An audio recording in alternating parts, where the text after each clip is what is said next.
Hi, everybody. Welcome to the AI Think Tank podcast. Today, I'm here with Caleb Stevens to talk about what's happening in Texas with the Texas Education Agency and their latest implementation of AI graders for the STAAR tests. STAAR stands for State of Texas Assessments of Academic Readiness. Caleb Stevens is an infrastructure engineer and founder of Personality Labs, a fellow cohort at MIT.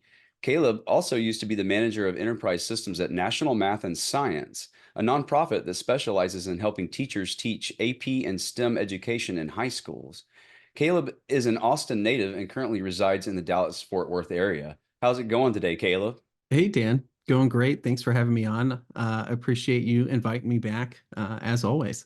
Yeah, absolutely. Yeah, a lot of important stuff going on, and you're really close to it. So it's Yeah. a great time to really tear into this and see what's going on. So we should probably brief everyone on what this is about, and get them up to speed with just what they've been doing. Yeah. Yeah, so let's dive into our headline. Really what we want to talk about is the TEA, or Texas Education Agency, and what they're doing with artificial intelligence in the use of grading STAR or academic papers for, I believe it's grades 5 through 8 Mhm. this year, and then on to more grades the years following. Um, there's a lot to cover here, but first I kind of want to focus on what the basics of how they're using this AI, Mhm. and what they're doing versus what they did previously.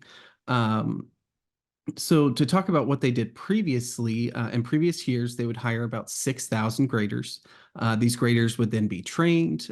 They would be taught, the proper ways to grade or regrade assessments, and then they would transfer these between the graders, right? Graders would typically grade other graders as the test went through. These are, 6,000 human people they would hire a year, all reliant on these jobs. Um, to do these grades and get these assessments done. Uh, Now they're moving towards only hiring less than 2,000 of those graders. So they've already eliminated 4,000 jobs by implementing this AI. Um, they haven't released any verifiable metrics, any kind of facts or information on the type of AI they're using, the models or statistics that they claim to be training on, and they claim that this model is trained on 3,000 human graded responses or pre-graded responses, which to me doesn't, in my opinion, doesn't really seem like a good amount of information to train an AI on. It's more like fine-tuned data than it is anything else. They also claim that automated scoring technology is over a decade old and is widely used. But this is a different type of technology than automated scoring. Uh-huh. Uh, Automated scoring is basic rule-based systems, simple algorithms that score human responses based on specific keywords or predefined criteria. Now, what they're moving to is an advanced language model uh, that has a better understanding. It is a better type of artificial intelligence. It is a better type of technology. It can assess things not just based off of keywords, but based off of coherence, context, and the creativity of the response. So there is benefits to using this type of technology, but there's also a lot of drawbacks, and those drawbacks can be things like bias. We don't know the training data that was used on this. We don't know the base model that they're using this data for. So we don't know what built-in biases or other things that could be present with this Yeah. model. We just don't know because they haven't released any of that information. That's right. Well, there could be a lot of shortcomings in there that are really unknown, even to the people who deploy it, depending. And 3,000 tests that are, twice human graded, like you said, reviewed again by humans. That's not enough. That's a spreadsheet. That's not big data at all. And, what we were taught and what we're certified on is to take, hundreds of thousands, millions of samples, and so maybe it was hurried. Maybe they were cherry picking something or trying to find like a wide gamut of variety, but that's neither here nor there. And that's part of the problem. Now, you told me before we even started today that you reached out to TEA and for the STAAR test, specs on what was going on with that model, and that was I days ago. did. Yeah, I did. To their credit, I didn't give them a whole lot of lead time to actually respond to me, only about 3 days. sure. But at the same time, this is information that should be available on their website. Right, This should right. be anything that any Uh-huh. parent or teacher can come to look up online and say, okay, what is it that I need to train my kids against? Because that's what they Yeah, have to do now. They right. they have to pivot the way that they teach to have to so that kids can have a better chance of passing the tests when an AI is grading it. It's not peer Um, reviewed. Well, they didn't peer yeah. review that with anyone, in the sense that it's public. Because if you were to do this over the table, you would be very proud of those metrics. This is an opportunity to shine in technology and lead in something. And they're not really wanting to show that. And so 3,000 tests may sound like a lot for some, but it's really not. And there are outliers that can really damage the overall grading if it's not properly sorted through. And because that's an unknown, here we're left with a lot of important questions. So, what else have you found here? And what do you think? What do you think is something that could bring light to this? Well, I think before we dive too deep on this type of technology, we need to get a better understanding of where we came from. We need to get a better understanding of what AI is and how it really started. Right. Uh, these models can be advanced and it can get real confusing. Engineers aren't exactly great with giving easy to understand names to their systems or products when they design them. They're always very technical when they do that. Um, Now, where did AI come from? It formally introduced back in the 1950s by John McCarthy and Marvin Minsky uh, during a Dartmouth conference where artificial intelligence was first coined. Uh, Back then, the AI capabilities was very different, and their hopes for those capabilities was very different than what it is today. Uh, it Where AI really became popularized and um, where it really kind of took off in the public eye wasn't really until like movies like 2001: A Space Odyssey with HAL 9000, Right. um, The Terminator. These are all movies that really made AI the thing it is in pop culture, where it really gave people, um, a futuristic assessment of what ifs about Yeah. AI, but really none of it based in the science and the facts Right. that Right. artificial intelligence was at the time. Yeah. Um, so this, natively helps to instill a lot of fear about the technology to people. Artificial intelligence isn't necessarily the Terminator. It's not out to find Sarah Connor or to take over the world. It's really right now just an assistant to help humanity. Um, it can be used to replace jobs, like what we see the TEA doing, which is completely hypocritical of what they say they want to do with AI.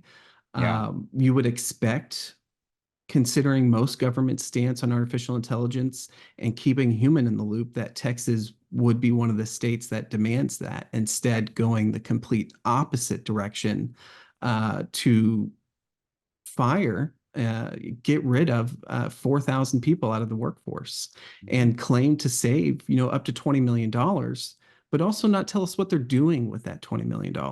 Like, Mhm. where is that going? Yeah. Where are you going to reinvest that at? Hmm. Um, Yeah. And it, but it let's Yeah. It's such an untested affair, even yeah. with the best of intent and everybody really wanting to make something like this work, it's still the wrong approach because it's not enough data, it's not open, it's not vetted, and it's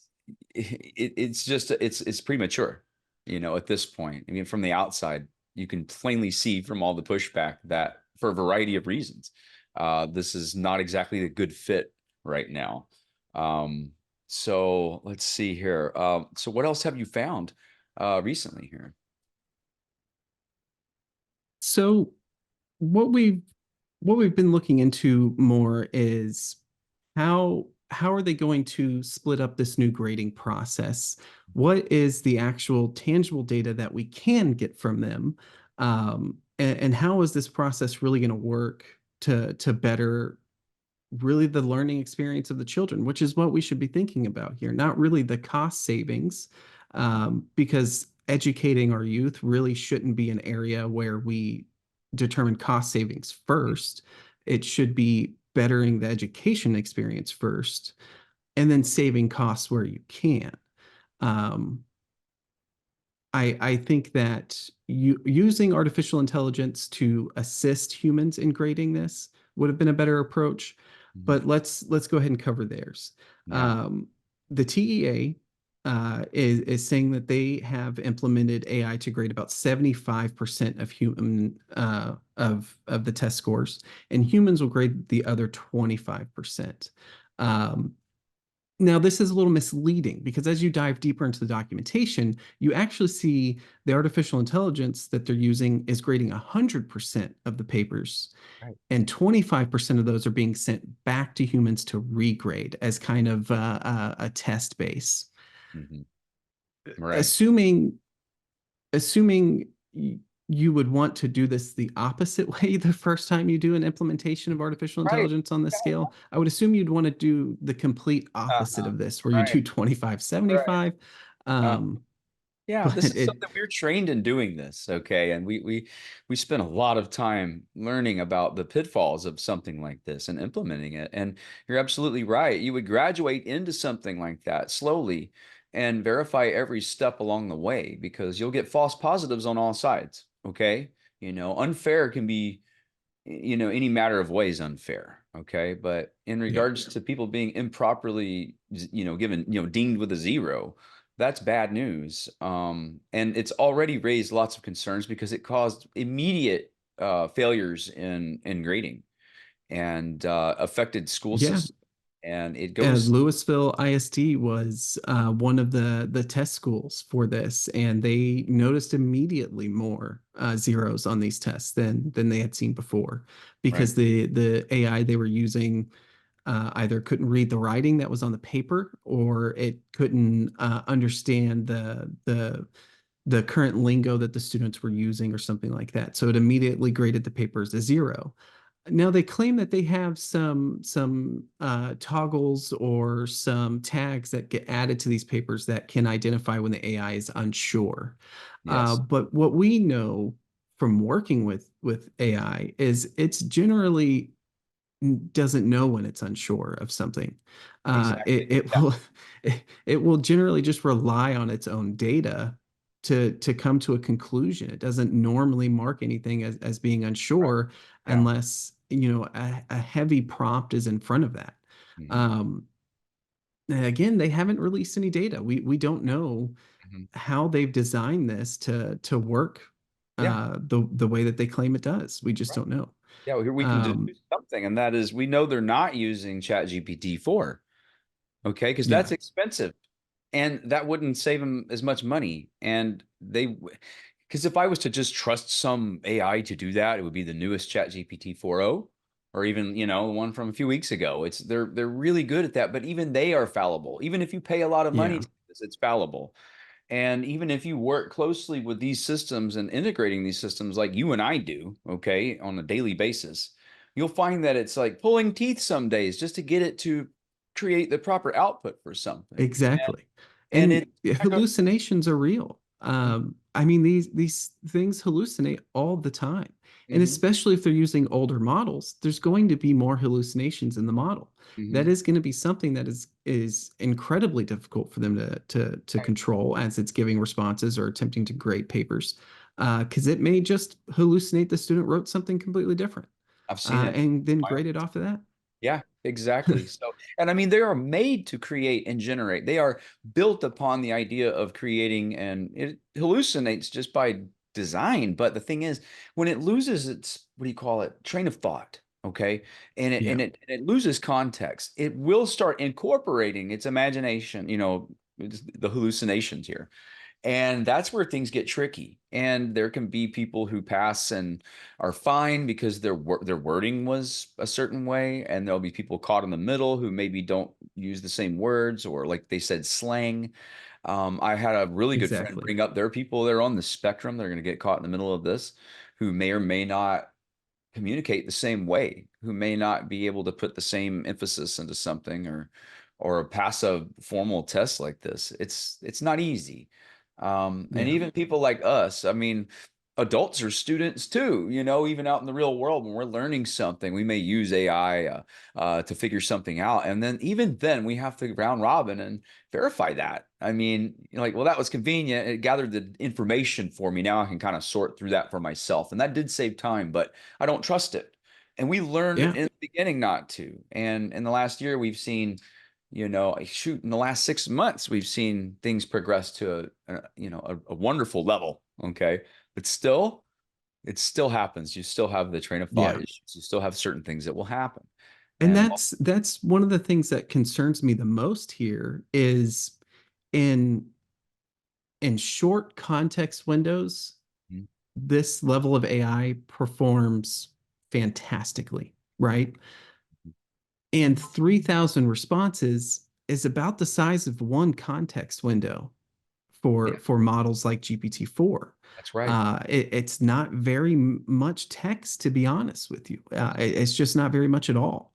No. These models are trained off of billions, hundreds of billions Yes. of text, like and data. Like the parameters that go into the base model itself is quite a bit. So 3,000, and then claiming the way that they word these things here makes it seem like they're over simplifying the process to a point where I don't know if they actually understand what it is they're doing, because 3,000 responses, that's fine tuning, that's not training, and you No. still have the underlying hallucinations that can happen with fine tuning. That's right. Um, so it's very complex, and I think it gets into a very deep level when you start talking about training versus fine tuning. Right. Um, and to cover more about, how are these parents going to deal with this, right? What if they don't want their kid to be graded by artificial intelligence yet? I would assume that that's their right to be able to deny that, Mhm. to say, no, I want a human involved in the grading process of my child. I want a human to have oversight in that. No. But the TEA has decided that there's a dollar value associated with that. And that if you want the luxury of a human grading your paper, you're going to have to pay $50 a child to do it.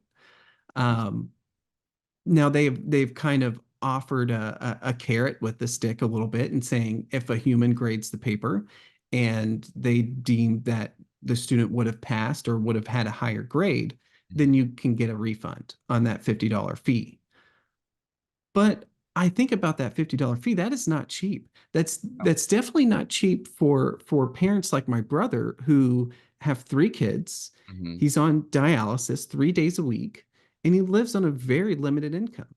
How could he possibly afford to pay Right. $50 a child Mhm. to have their tests regraded by humans? And we're talking about innocent kids who probably are smart enough to pass these tests are going to get caught in this crossfire of Yeah, inaccuracy, out, and because they've left so much to question. We don't know how they've managed their outliers. We don't know how they've cleaned their data. We don't know how they're really training it, like you said. And it's a huge undertaking that, should be wide open and transparent as a living example. And yeah, unfortunately, this is a case study from many directions right now, because you're getting to see how not to do it, for one. And there's so many reasons why not to do it like this, that you can just pick one and take it, okay? And that's good yeah, enough. But to see people get caught in the crossfire like this in a system that's already causing false positives with, great performing students, probably mostly a lot of people are getting, I bet very few people are getting an advantage out of this. You know what I mean? And yeah, the loss is a lot more than the gain here. And I mean, this is pay to play. This is, what is a public school system? Tax dollars. What are we doing here? Also, I mean, again, this isn't like some Scantron test. We've been using, computers to grade, multiple choice questions for many decades. That's normal. That's basic. That's deductive. We all know how that works. Okay, great. And we don't argue against that because it's obvious and it's been explained, and there it is. You can measure that, but you can't manage what you can't measure. And what we have now Exactly. is it's not just a black box out of the gate with AI. We've got two black boxes going on here. We have how they're really managing that, and then also what is it that they're managing, because you cannot just put it to one model. I think that we've seen a lot and we get to experience a lot as developers, but many people out there don't see, under the hood, and they shouldn't really have Yeah. to understand how all this works to make some, good choices and decisions on this. But having another model look at what another model does to assess it, you use these smaller specialized models, and that can be a great way to manage and mitigate a lot of sentiment misanalysis in some cases, with different verbiage and words. On the other hand, and again, that's a wonderful way to say, hey, we're working to lead this endeavor. It's just a wonderful Yeah. way to be a technology leader, and they're not doing that. This could make Texas look so amazing to make, to invite all to see how they're doing this, but that's not quite the case. And in reading up on the people that are involved in it, it's starting to make a little bit more sense why some of this is coming into play, and prematurely at that. Yeah. And it's important to note here that we make speculation on the model and how they may have or could be operating it because we don't know. Mhm. But the other facts that we're listing, the percentages, the actual hard numbers, we're pulling that information from the TEA themselves, from their documentation that they have released on this, from other news sources who are writing on this, the Texas Tribune. Shout out to the work that those guys are doing there to try to bring some type of coverage to this. Yeah. And then also The Verge wrote up a great article on why they think this is premature at best. Hmm. Um, and it's really the lack of data here that worries everyone the most. We don't know what it is they're using, and we don't know how they're using it to grade these assessments. Um, I think a wealth of data there would go a great way in the community to ease people's concerns. But it's hidden behind a wall. And to Yeah. touch more on that black box that is AI, if you wanted to know why the AI gave you a particular grade, you're never going to know. There is no mechanism to go back through and see why it made that decision it made. Mhm. It's just not something that's available to them or even OpenAI. OpenAI has created a whole team that is recursive and goes back through the AI to try to figure out why it makes these decisions it makes. This is a question that everybody has right now, not just a particular model. It's all large language models are built like this inherently. So Yes. Yes, exactly. I mean, you can pay for the best model and still have inaccurate results from time to time. And although there have been some great strides recently and leaps and bounds, these are still facts. Not everybody's using the latest and greatest. Not everybody knows about yeah. these caveats here. Not everybody's using, and on the other end, I'm using open models at home for free, securely, and they have their issues too. And I can do things with that. I can work with that. And even then, it's not enough. You really have to get in there and completely do the work, and not just do a little fine tuning, like you really have to Right. make, and sometimes yeah, it's a big undertaking every time pretty much. But I know that, So, go ahead, sir. what I was going to say, as we started to pull back the curtain here on what could be influencing these decisions, because it seems more and more the well-being of the student wasn't the top priority here. It was cost savings. It was finding money where they didn't have it. Um, what we found was, the head of the snake, the head of the snake here, the proverbial head of the snake, Mike Morath. I, Um, Go ahead. yeah, I mean, He's got a bachelor's in business and he's a software developer. He has nothing to do with education. But he's been pushing this sort of charter school system that's come along in recent times. But it's easy. Anybody can just look him up and find out a whole lot of things right off the bat. And it's just like, how is this? You need better PR, man. If you're gonna try Yeah. stuff out, like what are you thinking? We can all see you. Anyway, so what else have you uncovered here? I mean, because I found a So lot. Mike Morath, just to give people an introduction on who he is the commissioner of the school system in Texas. Um, he was like Dan said, a software developer before that, who then moved into the education system in, I believe, Houston ISD, Right. where he was pretty abruptly run out of the system um, because he clearly was not doing a great job according to the parents there. Right. And some of the things that we've uncovered from him were granting waivers for underperforming charter schools. Mhm. So where he had a hard hammer on public schools who were underperforming, he would often grant waivers to charter schools or paid school programs who were underperforming and would often give them more money over the regular Texas school system. And this was reported again by the Texas Tribune, who these guys are doing great work to try to uncover this. Yeah. Uh, there was an intervention in the Houston Independent School District where Morath appointed a state conservator to attempt to replace the HISD Board of Trustees. Mhm. Um, this intervention was seen as an overreach. It faced many, many legal challenges, and I believe was eventually blocked or thrown out. Uh, there was also the premature implementation of AI graders. Again, he pushed for AI grade standardization tests, which led to more concerns Right. and critics. And again, the Texas Tribune reported on this. Handling of special education in the Houston School District.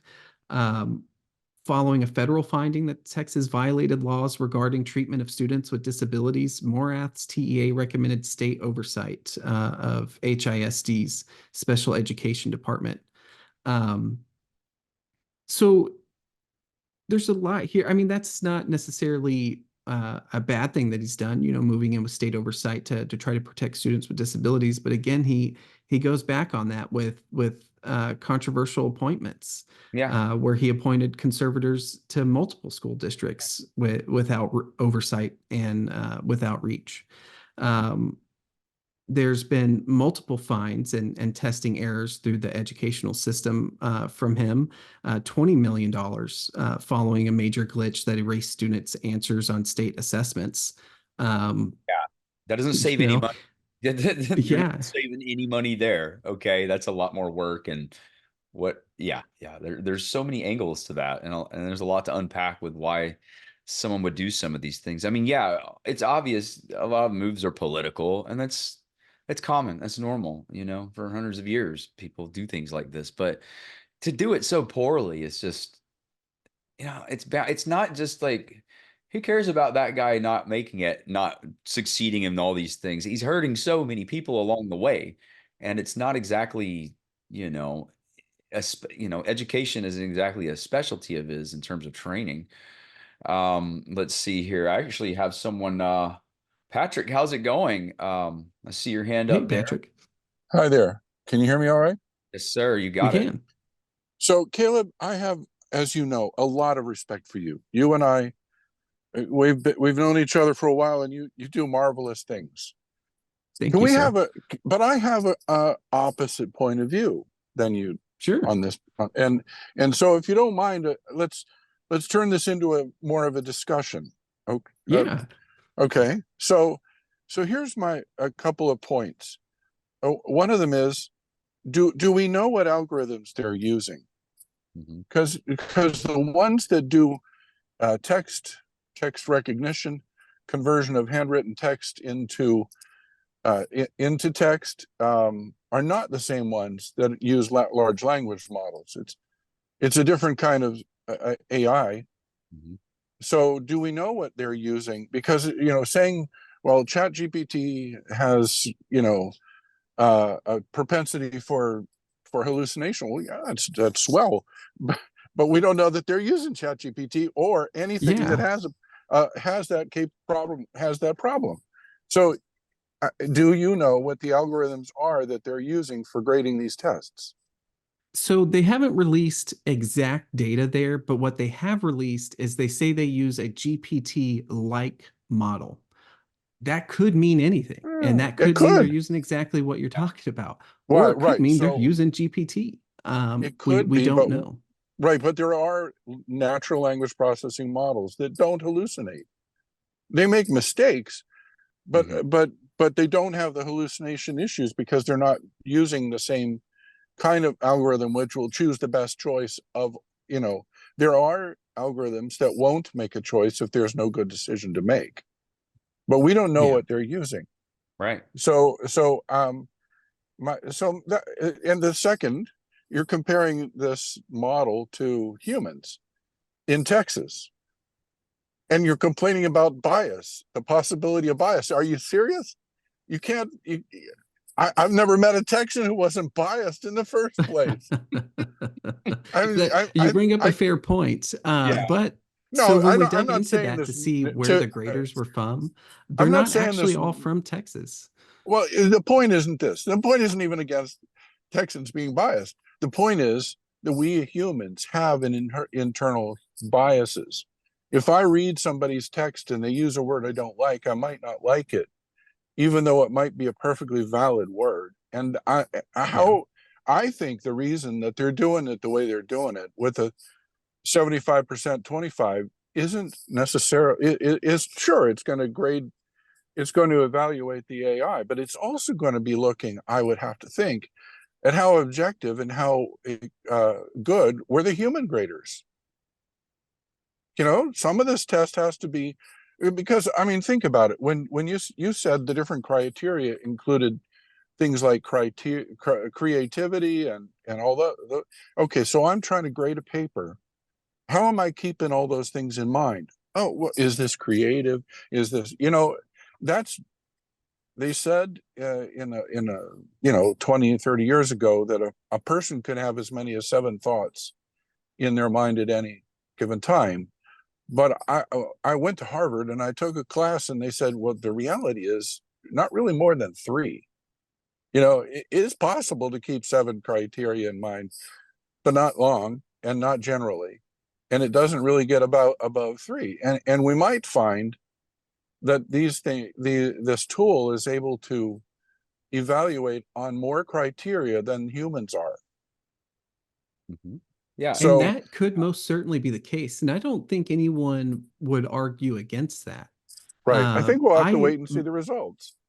Yeah. Yeah, And and what if the that's what results are better? What if it's not about saving a little bit of money on temp labor? Maybe it will give us better results. We have to wait until they evaluate that 75-25 and see if the results are actually better. But do you implement a system before evaluating it? No, and that's what they've How do done. you, Because we but how can't do you find the do it? information because we can't find the information on it openly. Yeah, I think the way they Yeah, should have done it was probably run them side by side for the year, right? but And then aren't they really evaluate the doing that? human scores. They're not But when, because they're but only running Yeah. 25% side by side. well, Right. no, but I'm Um, saying that 75-25 gives them a large corpus to evaluate from the 75% side and 25% to check against, is the machine doing a better job or the human doing a better job?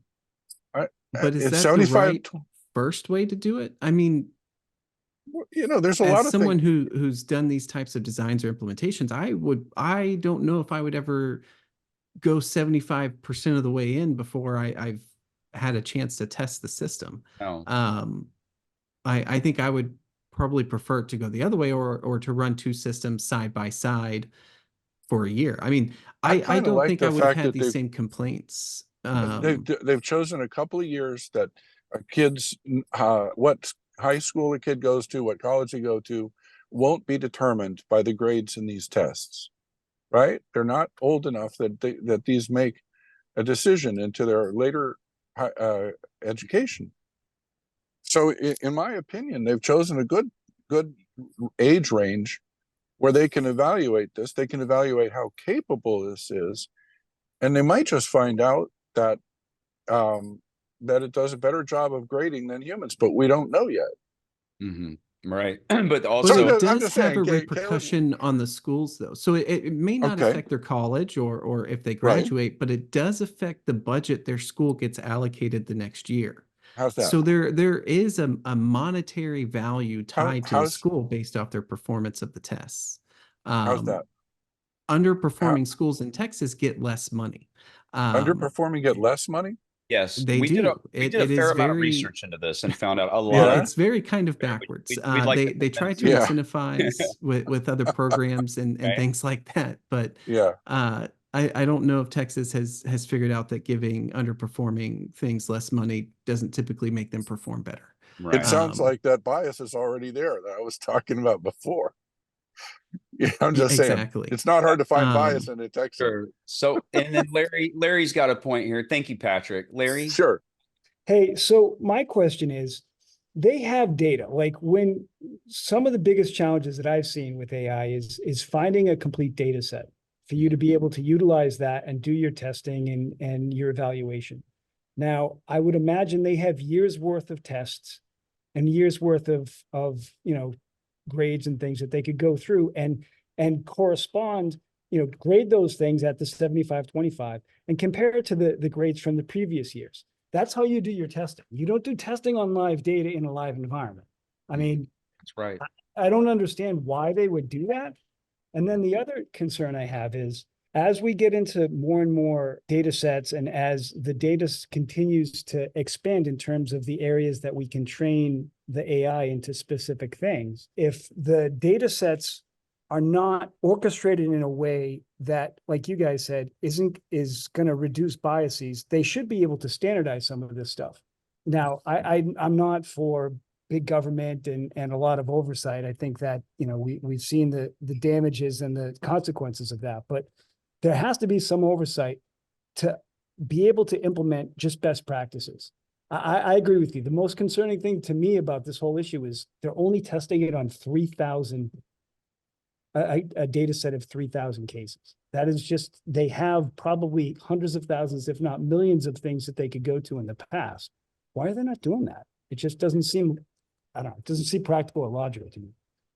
So one of the reasons, so there is a reason why they didn't do that. And this is where I think is potentially one of their biggest missteps is they did a complete redesign of the STAAR test, the whole academic test. And when they did this, they increased the number of written responses, both they broke it down into two values. I'll have to find what they were, but the extended responses and I believe short responses. Then they increased these by 6 or 7 times what was normally in the test, right? So the students have to write more for the AI to grade. So they went in and redesigned the STAAR test in a way that made it easier for whatever AI they're using to grade the test. Now they did that in a very short time frame. They did it for 1 year. They made the change in 2023. They only used 3,000 of the initial responses from those tests in 2023 to then go back and quote unquote train the AI. And then they immediately used this AI to grade 70 or grade 100% and have humans go back and regrade 25%. It just seems like a rushed implementation to me that could bring biases. It could bring hallucinations. Honestly, like Patrick said, we don't know because we don't actually know the model they're using. There are other, like Patrick said, again, to his credit, there are other models who would be extremely capable with this. But it really worries me to see they say they're using a Chat GPT-like model. Maybe they're doing this because it's name recognition. But that to me doesn't bode well if that's the type of punching points they're wanting to make with this. Yeah, and there's a lot of technical balance around all these perspectives, from what Patrick said and what we found and what Larry's saying here. And the point is, because we can't openly even look at it because it's out of reach, because it's definitely not, ready for the public, I suppose. Whatever they want to release needs to be on terms of what they would like to accomplish. It's a problem. You cannot manage what you cannot measure, and you cannot verify what you cannot see here. So, okay, Larry. Yeah, I just had another point. They are like, they've gone through and graded this stuff. I can see if this was like a private company where they would want to keep things secure and private, from an intellectual property standpoint and other factors. But this is a public school system. Why the secrecy? Why isn't there more transparency? Right. It's Exactly. it's a public school system funded by tax dollars, which Mhm. means it's publicly funded. There's no Right. reason to keep this hidden. Mhm. Yeah. Exactly. And that there's an underlying problem with the system that's being implemented before the AI even. And so I did a lot of digging. I don't want to get out of order here with what Caleb's found as well. But it goes all the way back to the University of Washington here down the street from me, interestingly enough. And so AI is just one factor in what's going on there. Caleb, what else have you? And thank you, Larry. Those are great points. I mean, honestly, there's so many angles here, but the most important one is that we can't see anything. We can't weigh this. We can't work with it. We can't verify it on our own. There's something to that. So thank you. So Mo brought up a question here as well. Do you want to, he has his hand Yeah, let me raised. get him here. Let's see here. Thank you, Mo. There we are. Good to see you. Hey guys, great topic. Mhm. Yeah, so well, I've had a number of different questions on this end. In your research, Caleb, have you been able to determine if this actually is a function or a project that's owned by the school itself and executed by the school, or is it more likely that it's contracted out to a private industry or private organization that has IP to protect, and therefore that's their reason for not being transparent about any of this? Not that it's a good excuse, but just wondering what you Yeah. found in your research. Good question, actually. Let's So see. that's what I was looking for as well. And I have not seen I haven't seen any indications either way that they're partnering with someone or that they are creating this themselves. Now, I Yeah. do know who they partner with to do the standardized grading yearly, which is Pearson, another grading company. They usually have a couple of grading partners, but I think Pearson is their largest one. Now, this could be something that Pearson themselves are developing, but I couldn't imagine that it would save the TEA money if another company was building it for them, because building AI can be very expensive, especially in the first few years that you're running it. So I couldn't imagine that a custom built model for something like this would promote cost savings in the first year, like what they're claiming, up to $20 million in the first year. I just don't see how that could be possible with developing your own AI and paying a third party company to do that. And even if it was a third party company, wouldn't they be proud to be put on blast for this? Hey, we're working with so and so to create this. It's still proprietary, but at least you know who you're working with. You can see a face, you can put a face to a name. We don't even have a name to put a face to, much less some respectable company. Patrick said, and this is a good one. He says, Patrick said, when I was in school, that what they contracted with a private company, let's see, what was it? They were considered their processes to be proprietary. I don't know how automated this was, but and then here Rebecca is saying the cost savings is definitely taking money right away from the teachers, and they're losing out on the experience gained from doing the actual marking, and it's unfortunate. So, and then I know Rebecca, and those are good points, Mo. Rebecca, I want to bring you up for a second to talk about the school districts and schools that don't, when they underperform, they actually get more money and help, don't they, in Canada? Is that correct? You're in Alberta. Yeah, it definitely works a little bit different up here. I don't know exactly the ins and outs of the funding models, but it's definitely not the same as down there. They're not punished for underperforming. There is standardized testing, but I don't think it at all impacts how much money schools get. Yeah. They're kind of allocated based on the needs of the school. But, you know, I was talking about this with my superintendent, and one of the most valuable experiences teachers can have is going and doing marking of the standardized tests, because they're exposed to a wide range of test answers and things that they might not be exposed to in their own school. So it's a very, very valuable experience for teachers. And a lot of teachers that I know, that's how they make the extra money they need to keep their heads above water. And so, yeah, it's cost savings, but this is where we start seeing the overlap into it affecting humans and human work and the human experience and the economics of being a teacher. And it's a trade-off. I get it, but that's something that I think needs to be talked about a little bit more. Yeah. And I mean, it's so crucial. I have so many favorite teachers. I remember my first grade teacher. I remember all my teachers. I had so many good ones, and if they weren't horrible, but you know, and that made such a huge impact on me. That made me who I am today. I learned from computers too. I had a computer at 6 years old and used tapes to learn algebra, okay, and was programming, and that helped me, but that wasn't a human, and I learned the most from humans.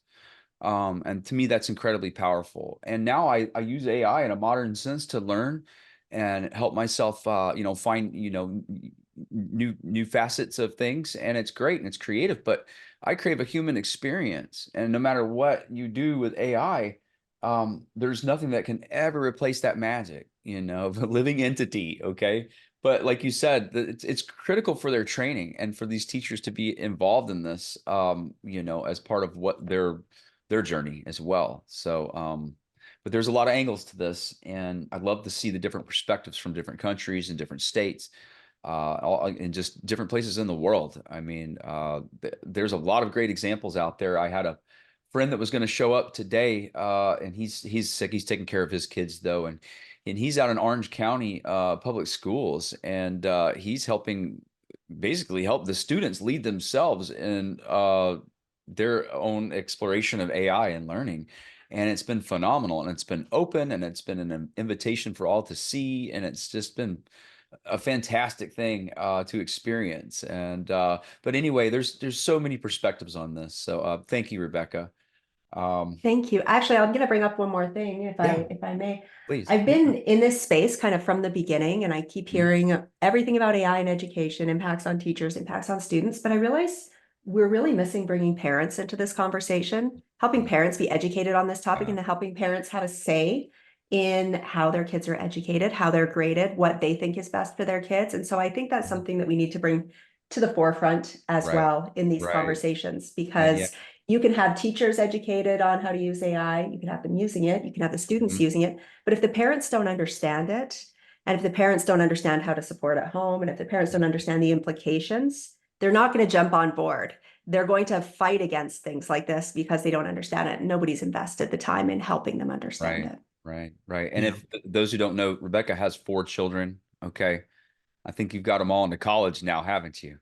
Finally, yeah. Yes, yeah. So you know what you understand, you feel this, okay, and you do so much work every day out there. I see you going from, you know, different states, different countries, talking and helping a lot of people, and so thanks for your hard work out there too. So again, like, these perspectives matter. I mean, we have so many different good examples of approaching this and doing it in an open light, and you know, unfortunately, we're always going to have these case studies from every angle that show us a lot of question and provide doubt and even more questions in some cases. Would we like this to work? Yes. I would love for Patrick's perspective to weigh in and be more factual later. I would like for things to be better, but when they hide things from us, it's not very, it's just not, it's shady. Okay.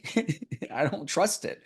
So anyways, Caleb, we have a little bit of time left. Let's keep going here. And if there's any other points to cover, I'd like to go ahead and do that now, as we had a lot of findings along the way. We did. But I think one of the last things we can cover here is really these financial incentives. What are they doing with the money that they're saving? Like Rebecca brought up, a lot of teachers depended on that. A lot of the graders were teachers who did it in their off time because they needed the money. They don't have the money to pay for it. And the Texas school system, or the way that they collect money for the school system is punishing to poorer communities. Especially when you have tax decreases like property taxes and stuff. A lot of that pays for the schools here in Texas. And a lot of these recent breaks they gave took more money out of the school system. It and this money that they're saving here, they have not said what they're going to be doing with it. I mean, that's are they just going to save it, put it in the bank? Are they going to reinvest this back into schools or to give back to teachers, maybe pay increases? We don't know. There's not a lot of real information about what they're doing here, other than they saw that they could save dollar signs, and that's what they went for. Right. That's literally what they And put on blast. That's what they were proud of. That was the first thing. It was about money. Hey, look how we saved money, and it's related to education. You can do that to anything, really. Yeah, incredible. And it's just like you said with your brother. I mean, if something happened where one or three of his kids, your nieces and nephews, however, were to be caught in the crossfire of this and become a statistic of a misgrading, and all of a sudden he's having to pay that money, even though you're getting it back, it's still money you don't have for a while, and you may not be able to. Shouldn't be holding money above someone's head for education that's public, that's basic. It shouldn't be pay to play. It shouldn't be pay for an A either. It should be equitable. And there's just, there's no regard for, really, like Rebecca said, the teachers' experience in this, the parents. Oh my goodness, right? Like, they're ultimately the choice. Yeah. I mean, if they would have ran this side by side and then showed all of the parents the next year, hey, we ran AI against all the tests that we did, and look, it would have graded your kids' papers better. If they would have shown that proof to begin with, I don't think anybody would have really had these questions. Everybody would have said, oh, this is great then. Yeah, we should use this and put those funds into something else. If they would have released model information or something like that, more data and statistics about what they were using, how they were using it, I think would have alleviated a lot of these concerns. Right. But unfortunately, we just don't have it, and it doesn't seem like they want to release that information. Right. We're still waiting on these results to come back, and to be honest with you, they claim time savings, and they're running out of time. Going back and fixing mistakes doesn't save time. Look, if you use AI to write your big article or paper on something, you have to spend a whole bunch of time making sure it did its job. You have to qualify something like that gradually to do anything for you. And it's like, I love Larry's point. Larry's point is, hey, you don't trust this in vivo. You don't test this and then trust it in this live situation. You can't do that. That doesn't work. And so it's just an ethical concern on all fronts. That's no, I wouldn't do that. I wouldn't do that with fun stuff that wasn't critical to education and someone's future. I'm being creative with these generative tools, and I'm being careful as well. Like, I don't know. I just don't work like this personally. We weren't trained like this. What we were educated on was something to be disputed and to be graduated up, not to be trusted, and then until you find some fault. No, it's all a question until you can really verify anything. It's the human in the loop, and I really think it's the approach they took with AI that honestly just really triggers me more than anything else. Is they took the complete opposite approach of what their stance was publicly about AI replacing humans. The fears that they've instilled, over decades of saying AI shouldn't replace humans, and then the first opportunity they get, they use AI to replace humans. They didn't implement it into the school systems to maybe help teachers, to maybe assist students who are having a hard time learning new material, or who may have additional needs or special needs, where an AI could really help in that area to help a student understand better, or maybe break down information in a different way, and really give that personalized approach to training or teaching someone. Right. everyone learns differently, right? We are special in that way where we just learn and pick up information differently. And AI can and will assist us in that That's area. right. That's right. We So I believe that probably would have been the better approach to begin with. Mhm. And now we're just going to have to wait at the whims of the TEA to see when they release the data. And I will find it I will be incredibly interested to see how many tests were actually sent back to be regraded by humans. Yeah, we So- want to know these things. I mean, like I said, I don't want things to fail. Okay, I don't want them to be guilty of anything horrible. I would like for this to turn out to be a nice thing. I would like for things to be augmented in such a way where we are able to learn more and more carefully and with more robust knowledge, and more application. And we've done that over the decades, slowly but surely. And we again are left at this precipice of being very careful before we make this next jump. And it's not even something we have to jump at. This is something we can graduate into and really verify. I because I can get excited and worked up over something and really want to see it work and implement it. And I might have great intent, but that's wrong. It's a wrong approach. It's like Yeah. all of a sudden we're naive again, and it's fun to have that youthful feeling of naivety, I guess. But it's exciting and it's dangerous when executed incorrectly and prematurely. And so I would love to be a part of testing something like this. It would be really great to, have your hands in something that is positive and open source, for people to look at, and a communal effort, for all to verify, for peers to truly review. And it's just, it's just unfortunate, but literally jumping the gun on implementation is what we're seeing here. It's not, and it's not without its own pitfalls, even with the best of intent. Okay, because people who are doing great out there have to keep doing it carefully. Okay, and so I've learned a lot in digging through all of this situation with you. Let's see here. Oh, yeah. And so Yemi brings up a great point. He says, what about the privacy concerns of student data and the handling of protection of students' data in that regard? So I would assume that this data is being reviewed by someone. They have not released any data practices, whether or not they're scrubbing information, for reviewers or the data scientists who may be working on the back end with this model. We would just have to make positive assumptions here and say that there are laws in the US. FERPA is one of them. That's the Family Educational Rights and Privacy Act. So we would just assume that they are at least abiding by that.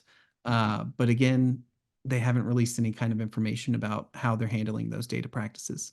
And I like Patrick's point too, because when we get things working, we can have a receipt of reasoning for all these answers. Because if you have a test and, let's say a teacher has graded a test, and they did a great job, and they might make a little notation on the side. Hey, you did this wrong.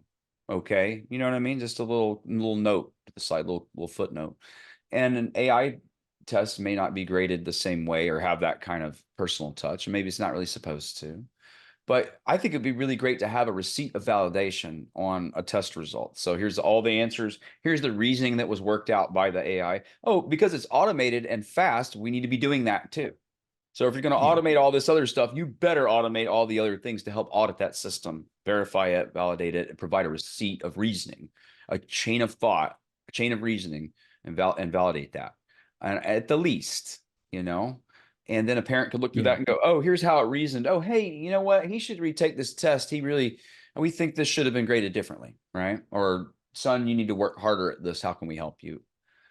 Again, I like the idea of everyone truly learning and not being left behind because they truly learned, but I also don't like the idea of people falling through the cracks because they have problems learning altogether. Mo, what do you have there for us, Mo? Yeah, well, Yemi brought up a good point about the privacy, and that got me thinking about IP. Are these students, don't they enjoy the protections of their own personal, private, creative output like anybody else?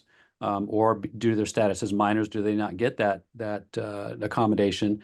So what happens with their creative output? Does that just get consumed into the model and repurposed without any IP protections that would be given to anyone else who's creating creative writing that is being fed into a model. Mhm. It's interesting. Yeah, I mean, that's a great point. Yeah. But I think it heavily depends on the type of AI they're using, which again, we don't know. If it is a GPT-like AI, and if they are collecting that data to use for training later, then unfortunately, it's not their data anymore. It belongs to whoever company they've inputted it into. And again, that goes back to we don't know what their data practices are.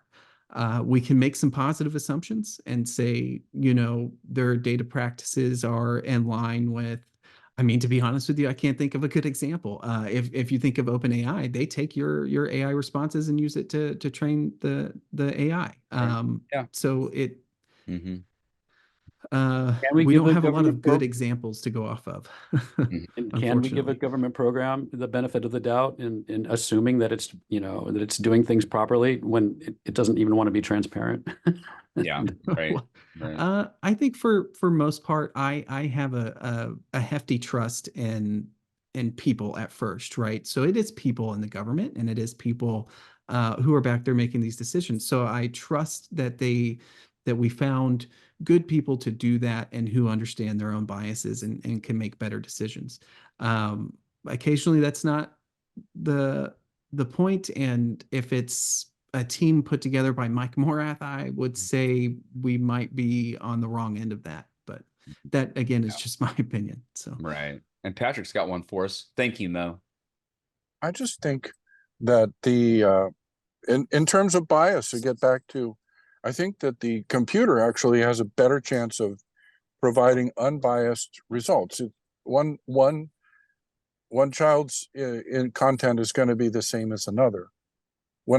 Here's why. When I was in high school, I submitted an essay to the essay contest that our school held, and they ended up giving it to this girl that was a member of the National Honor Society, and I later found out that they had disqualified mine because they thought it was too good, that I couldn't possibly have written it. Okay, so this is, I think a computer would be a better choice than a human because they're not biased. One account number is the same as another. The bias is in the interpretation. No, the bias isn't.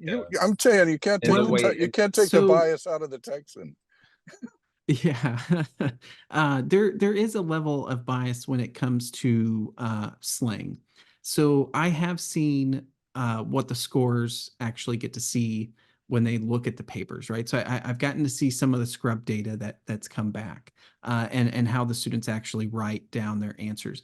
And they do use a lot of either could be local to them slang, or it could be just generational slang in their writing. Because they're kids, that's the way they talk. They don't really know to not include that. So I can see where the AI could say, I don't know that slang word because it's not part of my original training data, because my original training data was 2022, or maybe it was original GPT-2 training data or something like that.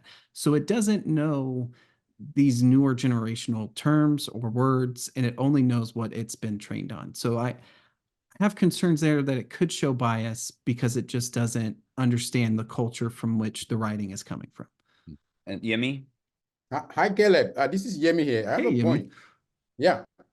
Now, how is this different from the AI detector capability that is being used to check for plagiarisms? When we submit our assignment, when I was at uni, they used to put it through all manners of AI capability software to check for plagiarisms. So I was thinking that how is this one different? Just your viewpoint. What's your thought on that? So I'm not very familiar with the AI that ran the plagiarism checks, but I do know when they attempted to move that to the newer generational, the large language models for colleges to try to see if they could determine if a student was using a large language model or if they were writing the assessments themselves. I know that failed pretty epically to start. I'm not quite sure where it is now. But I would assume that if they are using an AI like that, they would have pointed that out, because that's not a GPT-like artificial intelligence, which is what they coined this one as. So I would assume that they would brand it maybe differently, or maybe this is just a problem with their branding where they're saying GPT because they think it's recognizable. But again, we just don't know, because I don't know what model they're using. Right. Yemi, what was that? Turnitin? Is that the brand you were talking about, Yemi?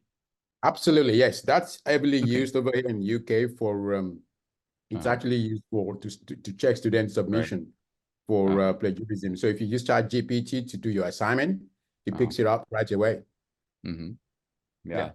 There's a lot of false positives in that though too. So absolutely. I generate personally, as a human, I produce way too large of paragraphs and have to tone it down often.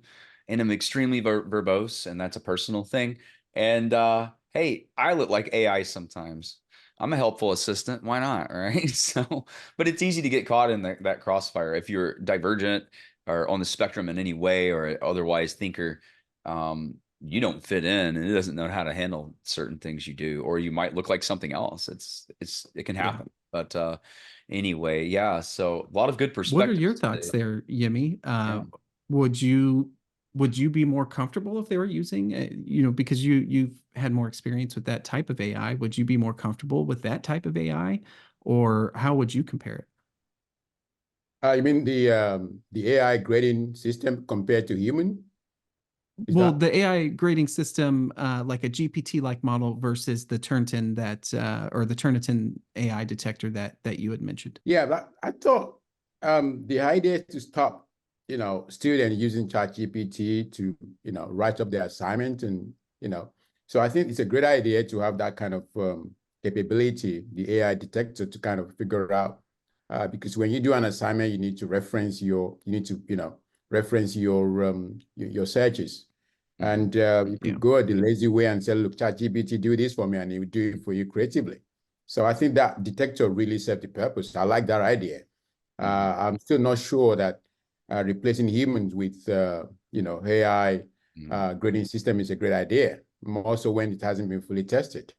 But I'm thinking from my experience that this may well be a private venture that they've signed up with to kind of run a kind of a test. I mean, that test has been rolled out now without the initial testing, to make sure that it's fit for purpose. So that's what I disagree, that they haven't really done their own work fully before rolling it out. So I'm on your side. Yeah, that's right. And there's a lot of outliers out there that need to be assessed, and a lot of points here. Let's see. Larry, let me get you up here. Thank you very much, Yemi. Thanks, Jimmy. Something that Yemi mentioned made me think of this. I mean, it's been a long time since I was in school, but especially with like math and science problems, you have to show your work. Like, you don't get credit if you can't show how you got to that solution, right? Right. Kind of the standard in education. Why is an educational institution not showing their work? Isn't that part of their mandate for students? Just a thought. Yeah, turn the system back on itself here a little bit, So, I mean, really important. And I'm hoping that, within the next few weeks, I don't know what kind of timelines you found when you were digging, Caleb, but I found so much information that it was almost beyond the scope of today. And we should probably wrap it up here soon. We're going over a bit, but let's see. I want to report back at least at some point and check in and see, where things have gone and what happens in the next few weeks here. I'm sure something is bound to turn up, but hopefully they actually come out with these findings and know what their testing is and how they're grading, and let's see what's really there. To go to talk on Larry's point real quick, I think the old saying is rules for thee, not for me. I think that's their explanation for why they don't need to show their work. Right.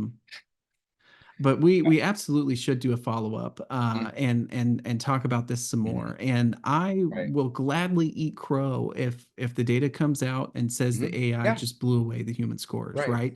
I will be impressed and I will sing its praises. But without the data, I'm going to remain on the fence. I don't think it's a good thing to replace, people in the workforce with AI. I think it's a better thing to enhance people in the workforce with AI. Yes. So, and I think there can be a fine balance of need and resource, as well, because I'd like all the perspectives here today have a lot of truth behind them, and even the hardest ones, there's truth in that, and what we would really like to see that's not important, there's truth in that too, and the needs and the wants, between those two needs and wants, and for the world to go about in a way that would make a lot of sense with Patrick's idea of having a less biased grader or what have you. I mean, you're looking at the world evolving in a way where things are more enhanced, where people's jobs are growing in a different way, and that human element is still intact, in the right places, because favoritism exists, because people can be biased, and that's how that is. But just in the same regard, and AI can do it and automate it thousands of times in a biased way, and that's way more dangerous than the one person taking the time to do that, biased or not. It just takes a lot longer. But there's a lot to gain from all these things, but they need to be done carefully. And I hope to see things progress in a way where we can validate that as a society, as parents, teachers, and students coming together, working with the needs of all these systems and economies. It's a large undertaking. There's no one answer for everything. So, but we can get there, and we can do it together. Caleb, do you have any closing thoughts here before we stop? No, I want to thank everybody, Larry, Patrick, Yemi, and Rebecca. Thank you guys so much for jumping in with input there. And hopefully, Patrick, you'll be proving me wrong in a couple of weeks when these test results come out. So. That'd be great. Yeah, right. But anyway, look, thanks everybody for joining us. And we really appreciate everyone's input, and for everyone coming out, listening, and being a part of it. Thank you all. This is our 7th public show, and we look forward to seeing you all again. So have a wonderful weekend, and we'll talk soon. And thank you, Caleb. Thanks, Bye, Tim. everybody. Bye, everyone.